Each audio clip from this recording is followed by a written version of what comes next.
Joining me now is Brent Cooper, and in 2017, Brent was named President and CEO of the Northern Kentucky Chamber of Commerce, the first business group to take a public stance regarding the heroin problem, and has consistently supported policy efforts to battle the epidemic. Brent, thanks for joining us on In Focus. Thanks for having me. And let's get right into it.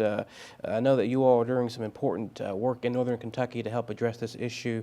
What exactly are you all doing to help combat it? Yeah, we're supportive of all the policy efforts. Our judges executive have done a wonderful job trying to gather resources and all the different community partners, everyone from the Addiction Services Council, which has a 24-hour hotline, to the Brighton Center, to obviously Boone, Kenton, and Campbell, all the different efforts in the three northernmost counties. But this really is, we define Northern Kentucky as 9 counties, and it is impacting all of the counties throughout the region. And so trying to pull everyone together, the Northern Kentucky Hates Heroin group, all the different folks trying to support different initiatives. We've got treatment facilities in our jails. We're trying to increase the number of treatment centers, trying to gain access. Right now, there's a 6-month waiting period for women to get in the Brighton Center treatment facility in Boone County, just as an example. So we need more resources to thwart this, fight this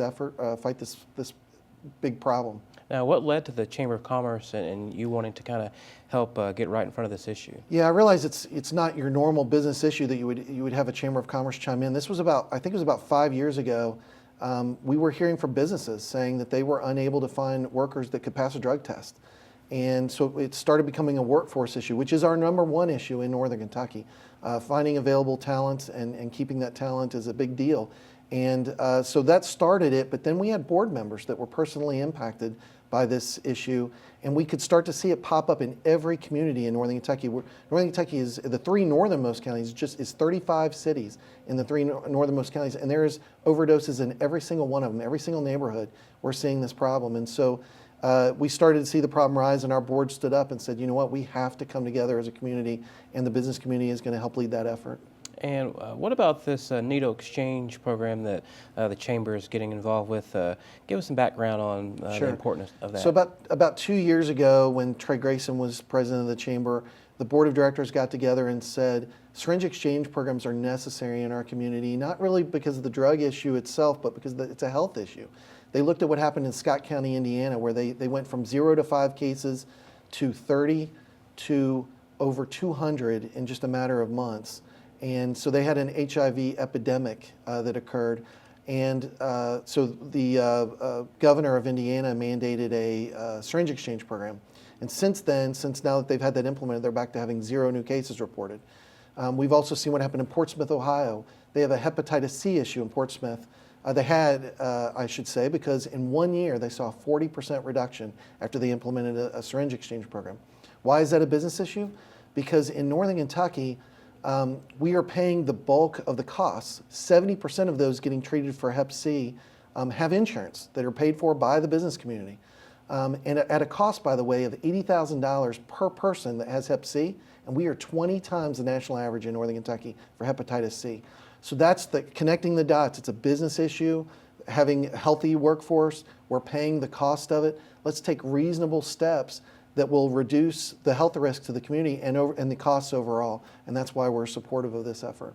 And you're even telling me that this issue, it's not just a heroin issue or a drug issue, but HIV is also a concern. The Center for Disease Control has told us that we are likely to have an HIV epidemic if we don't implement a syringe exchange program throughout. And we looked at some of the partners that were recommending this or leaders in health throughout the country. The U.S. Surgeon General is recommending this.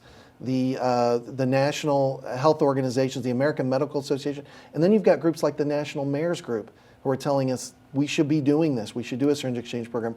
Obviously, our local health department is supportive. St. Elizabeth has been leading the charge, which is our hospital network there in Northern Kentucky.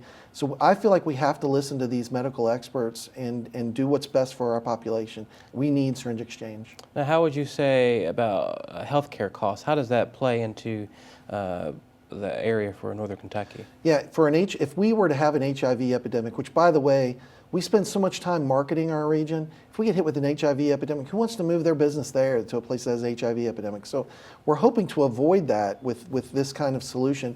But just to treat one person with HIV is several $100,000 over the course of their life. That is real money that our business community doesn't want to spend.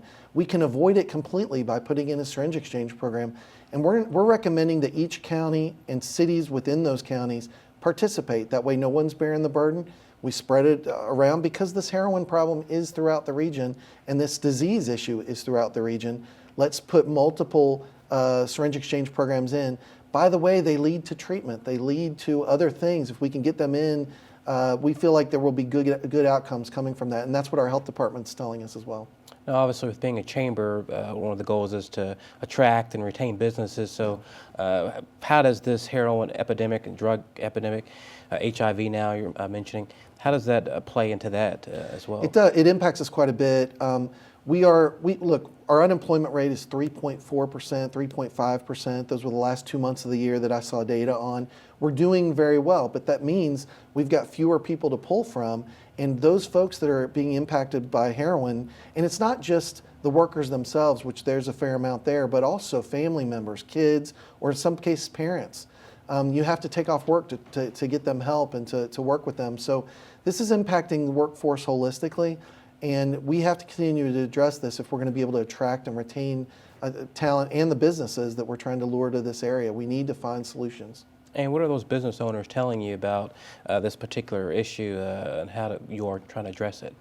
Yeah, I mean, they're telling us what I started off with that they're having trouble finding qualified workers that will pass a drug test. And so that is why, at the heart of it, we have to find a solution to this. We believe treatment is a big part of the solution, but there's all kinds of efforts in trying to prevent this from happening in the first place. Efforts within the schools, education throughout the community. But at the end of the day, if someone is impacted by heroin, we can't just abandon them. We have to find ways to get them back to a healthy lifestyle and ways that they can contribute to the community. Well, once again, Brent, we appreciate you making time and joining us on In Focus to talk about this important issue that's happening up in Northern Kentucky. Thanks for having me. Thanks for joining us for In Focus Kentucky. You can watch this or any of our shows at SpectrumInFocus.com. And of course, you can follow me on Twitter at Mario Anderson TV. I'd love to hear which issues you think we should be tackling on this show. Have a great week.